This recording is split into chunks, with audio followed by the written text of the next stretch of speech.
नमस्कार, वंदे मातरम। दोस्तों, स्वागत है आप सबका सैनिक पाठशाला में। इस वीडियो को शुरू करने से पहले एक वैधानिक चेतावनी देना चाहता हूं दोस्तों। अगर आपको पता है कि एआईसीपीआईएन के आंकड़ों से किस तरीके से डीएडीआर का परसेंटेज निकाला जाता है, और अगर आपको पता है कि जनवरी 2025 से हमारा डीएडीआर कितना होने वाला है और कैसे होने वाला है, और अगर आपको पता है कि आपको उस बढ़े हुए डीएडीआर से आपका पेमेंट या पेंशन का कैलकुलेशन कैसे करना है, जनवरी 2025 से आपका पेंशन में कितने की बढ़ोतरी होगी या आपका पेमेंट में कितने की बढ़ोतरी होगी, और जनवरी 2025 से कुल मिलाकर के आपको पेमेंट या पेंशन कितना मिलेगा, ये सभी चीजें अगर आपको पता है तो इस वीडियो में आगे ना बढ़ें, क्योंकि आज के इस वीडियो में मैं यही चीजें क्लियर करूंगा कि एआईसीपीआईएन के आंकड़ों के बेस पर अगर हमारा डीएडीआर तय होता है तो उसको निकालने का क्या तरीका है। पूरा मैंने यहां बना रखा है खाका, इसी को आपको समझाऊंगा दोस्तों कि आखिर एआईसीपीआईएन के आंकड़ों से कैसे हमारा डीएडीआर को निकाला जाता है। ये तो कंफर्म है कि एआईसीपीआईएन के आंकड़ों से ही डीएडीआर बनता है, किसी के बोलने से, सरकार का कोई डिक्लेरेशन से नहीं बनता है। सरकार भी केवल और केवल एआईसीपीआईएन के आंकड़ों से ही डीए को देती है। हाँ, ये अलग बात है कि एआईसीपीआईएन के आंकड़े निर्धारण करने में भी सरकार का ही हाथ होता है। लेबर मिनिस्ट्री का जो लेबर ब्यूरो होता है उसी का हाथ होता है। लेकिन एक बार जो आंकड़े निकल गए पिछले महीनों में, उन्हीं आंकड़ों के बेस पर आगे हमारा डीएडीआर तय होता है।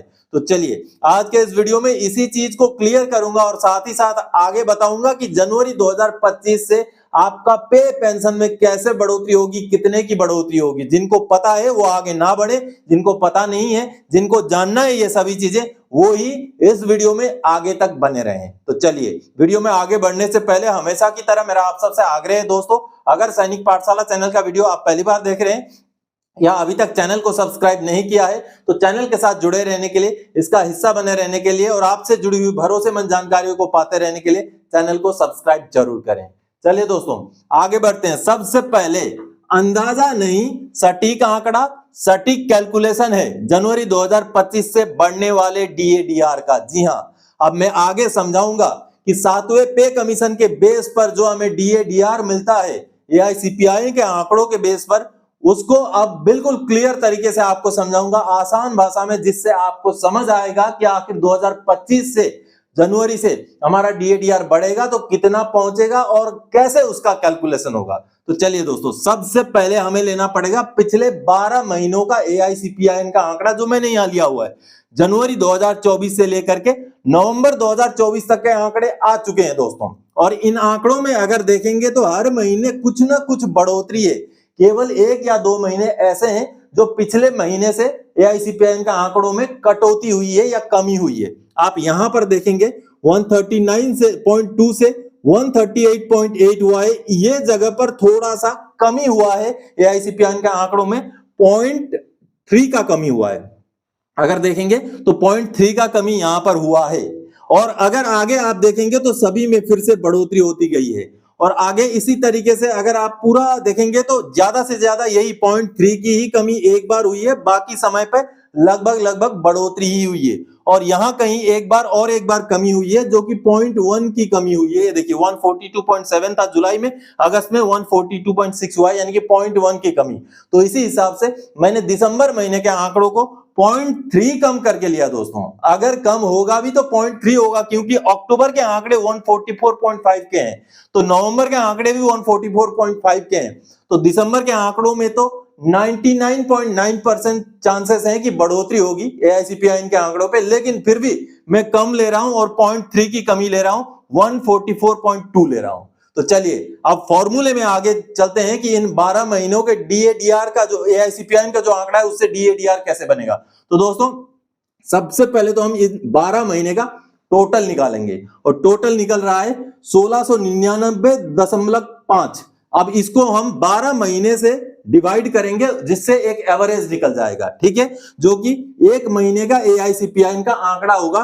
टोटल 12 महीनों को उसका एक एवरेज आंकड़ा निकाला जाएगा, जो कि हर महीने, यानी कि पिछले एक साल का हम देखें तो हर महीने में जो बढ़ोतरी हुई है, यानी कि जो एआईसीपीआईएन का आंकड़ा निकला वो निकला है 141.625 का निकलता है। दिसंबर का केवल हमने अंदाजतन लिया, और वो भी कम ही लिया है, ज्यादा नहीं लिया है, कम ही लिया है, तो ये निकलता है। अब देखिए दोस्तों, दो चीजें फिक्स होती हैं जो सातवें पे कमीशन को लागू करते टाइम किया गया था, जो था बीसीपीआई यानी कि बेसिक कंज्यूमर प्राइस इंडेक्स, जो कि जनवरी 2016 के डेट में फिक्स किया गया था, वो था 261.4 और एक मल्टीप्लिकेशन फॉर्मूला होता है जो कि फिक्स है 2.88। अब ये दो चीजें फिक्स हैं। अब आगे बढ़ते हैं, हम डीएडीआर को कैलकुलेशन कैसे करते हैं उसको समझने के लिए। तो सबसे पहले दोस्तों एवरेज निकालना पड़ेगा। अब एवरेज निकालने के लिए जो हर महीने का आंकड़ा हमने निकाला है उसके साथ मल्टीप्लाई होगा 2.88 का, जो कि स्टैंडर्ड फॉर्मूला है। आप इन चीजों को अगर गवर्नमेंट के वेबसाइट में भी देखेंगे, गूगल में भी सर्च करेंगे, तब भी आपको मिल जाएगा कि 2.88 स्टैंडर्ड मल्टीप्लिकेशन का फॉर्मूला है। और बेसिक कंज्यूमर प्राइस इंडेक्स जो लिया गया 2016 में, वो लिया गया है 261.54। यानी कि ये आगे जब तक अगला पे कमीशन नहीं आएगा या अगला डीएडीआर का रिवीजन का फॉर्मूला नहीं चेंज होगा, तब तक यही बेसिक कंज्यूमर प्राइस इंडेक्स रहेगा। तो दोस्तों अब एवरेज निकालने के लिए एक महीने का एआईसीपीआई का जो एवरेज आंकड़ा हमने निकाला है वो हम लेंगे, उसके साथ मल्टीप्लाई करेंगे 2.88 को, जो कि स्टैंडर्ड है। अब 141.625 हमारा ये निकला है, जिसके साथ हमने 2.88 को जैसे मल्टीप्लाई कर दिया, हमारा निकलता है 407.88। ये निकला है हमारा एवरेज। अब दोस्तों अब आता है डीएडीआर का फॉर्मूला। तो डीएडीआर का जो फॉर्मूला है, डीएडीआर का formula is equal to average minus BCPI into 100 divided by BCPI. यानी कि जो एवरेज हमने निकाला 407.88 minus basic consumer price index, यानी कि ये आंकड़ा, into 100 divided by basic consumer price index. तो इसको अगर हम माइनस मल्टीप्लिकेशन और डिवाइड करते हैं तो 1464.8 को 261.4 से हमने भाग करना है। तो इसका जो निकलता है दोस्तों फाइनल रिजल्ट, वो निकलता है 56.03।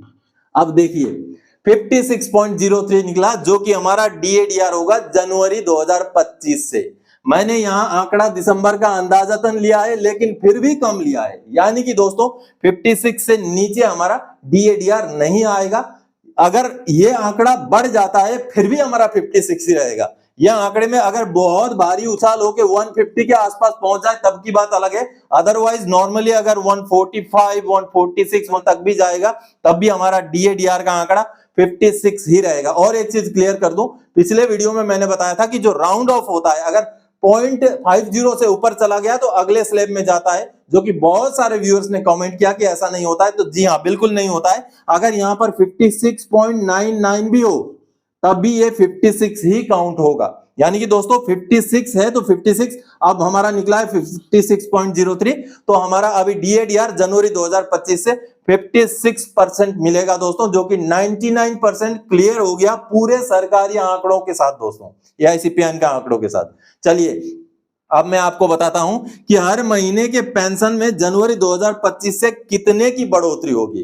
तो आपको भी जानना होगा। सबसे पहले ये सामने आप चार्ट देखिए दोस्तों, जितने भी पेंशनर्स हैं जिनका रैंक यहां पर मौजूद है वो अपना चार्ट यहां पर देख सकते हैं। हर रैंक वाइज, हर लेंथ ऑफ सर्विस वाइज ये चार्ट मैंने बनाया है ताकि आपकी सहूलियत हो। जिसमें मैंने आपका बेसिक पेंशन को लिया है और 53% डीआर के साथ या डीए के साथ आज जो आप टोटल पेंशन ले रहे हैं वो कॉलम लिया है। उसके आगे दोस्तों 56% जैसे डीएडीआर हो जाएगा आपका टोटल पेंशन कितना बनेगा वो लिया है। और उसके लास्ट वाले कॉलम में यानी कि आपका हर महीने की बढ़ोतरी कितने की होगी वो लिया है दोस्तों।